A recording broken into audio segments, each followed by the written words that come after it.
Hello, code artisans. My name is Shonda, and welcome to my channel Under the Needle. So I'm here today with an unboxing. This is the February Sew Sampler. Mine came yesterday, and I filmed a video and forgot to change the microphone, and it had no sound.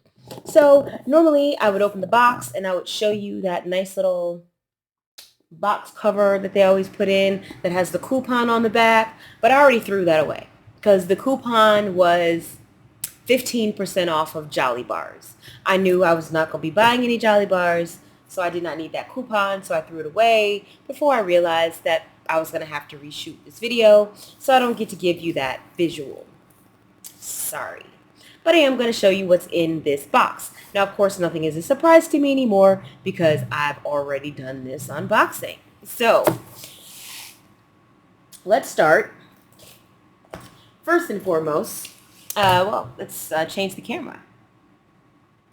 All right, so the first thing we got is these pins. Now, these pins are a bonus item, right? So they are not included in the value of the box. At first, I was a little, not upset, but I was like, pins again? But now that I saw that it's just a bonus, it's not part of the value of the box, it bothered me less. Ignore the stains on my mat. I need to wash it. Badly. Badly, badly. There's that. It's so bad. All right, and so then we have this right here. This is a hand sewing Notion. This is a needle minder. So basically you would, I guess, put your needles in here like this, close it up, throw it in your bag. But I mean, I don't hand sew, so I don't have a lot of use for this. But I would say that if I did hand sew and I was to use this, I would probably fashion some type of closure, right? Because there's nothing that keeps this closed. So I would either put some kind of small magnet or fashion some type of strap so that it wouldn't come open. Either that or maybe like put it in a Ziploc bag. That would work too. Now, we got these bags, right? So these are biodegradable scrap bags. Now, I already have one hanging up here because I already did this unboxing. So it's kind of neat. It is removable. No, it's not. So, okay. All right, so let me show you these.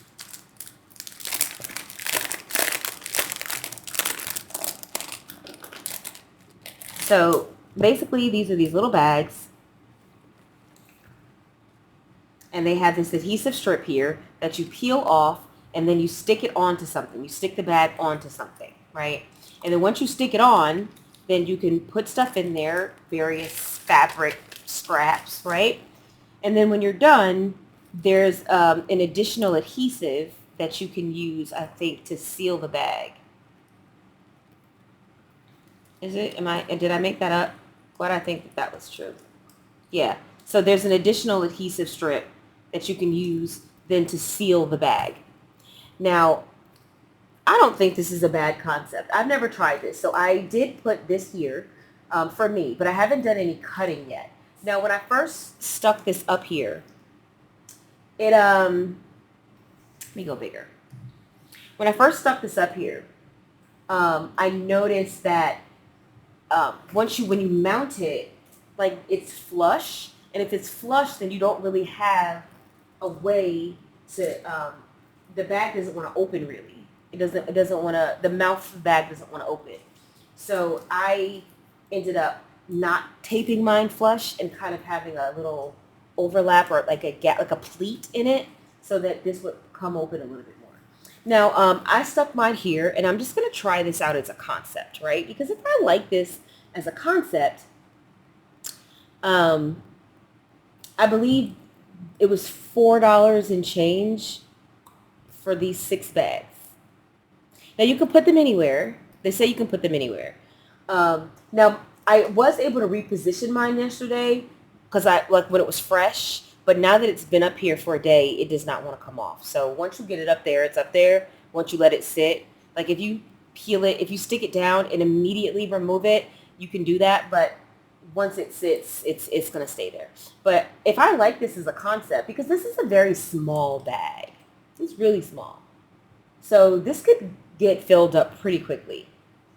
And I could see this being, ended up being kind of expensive.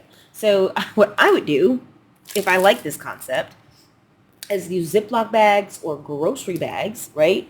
And then I always have around me, because I do like the idea of sticking it on. Because right now I use a regular trash bag. That's what I use right now.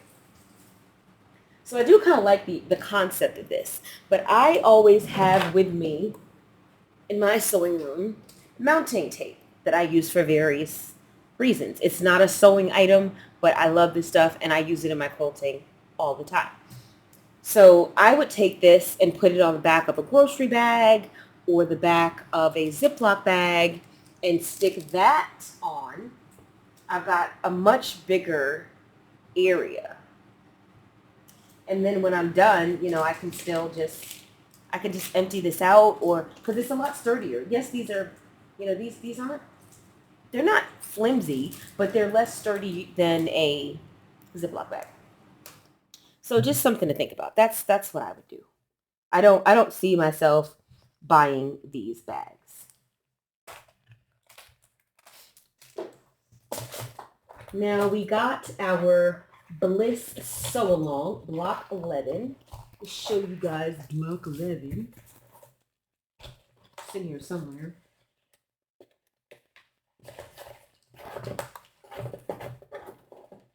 Okay.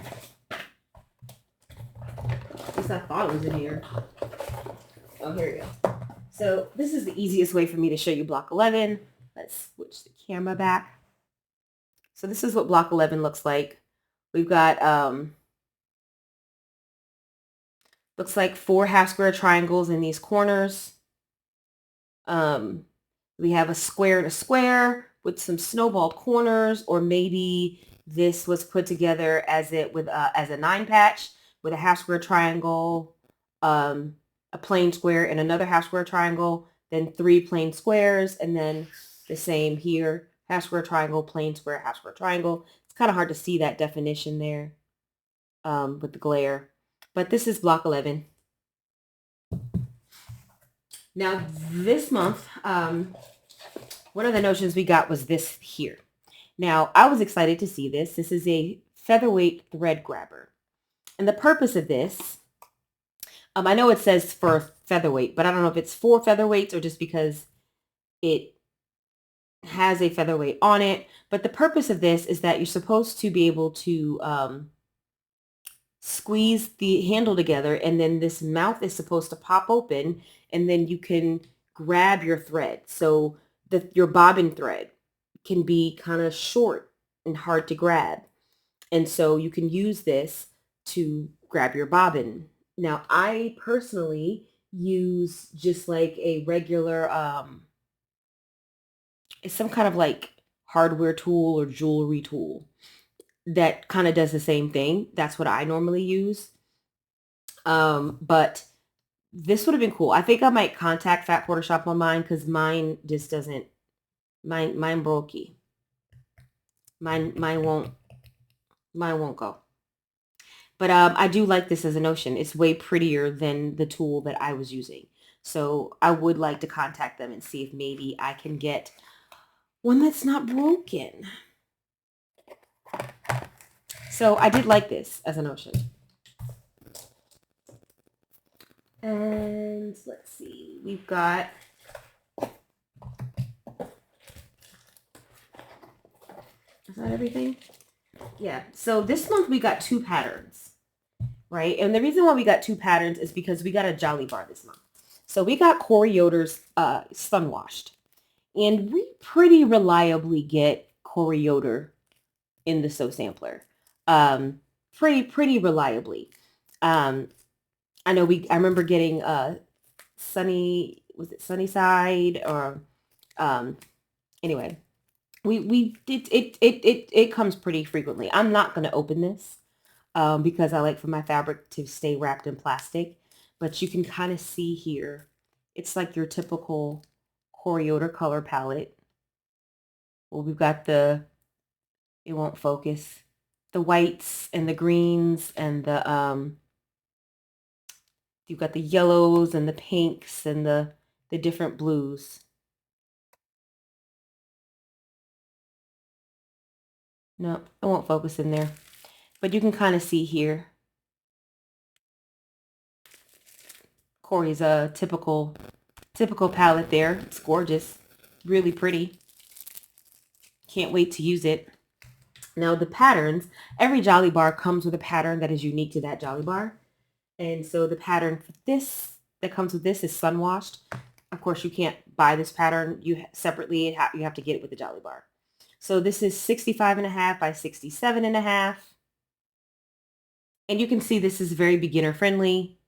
It's basically and really easy to cut. It looks like some of the Jolly Bars stay whole and some of the Jolly Bars get cut into 5-inch squares because a Jolly Bar is half a layer cake. So a Jolly Bar is 42 5 by 10-inch rectangles.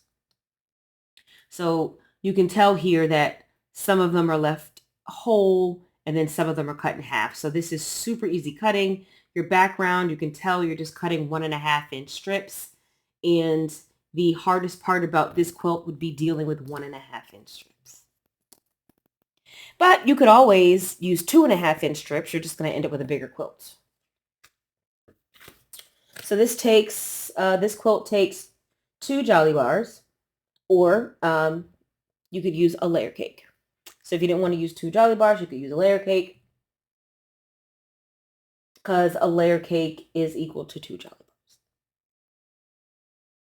And you need 2 1/8 yards of background, sashing and borders, and 3/4 yards of binding if you wanted to use 2.5-inch strips. I don't think you need that much fabric. I don't think you need 3/4 of a yard. I've never, well, first of all, I cut my strips at 2 1/4, but I usually don't need more than half a yard for my binding. But you know, whatever. I think they just like to make sure that you have enough in case you want to pre-wash your fabrics. Fat Quarter Shop is my palm is itching. Fat Quarter Shop is always really good about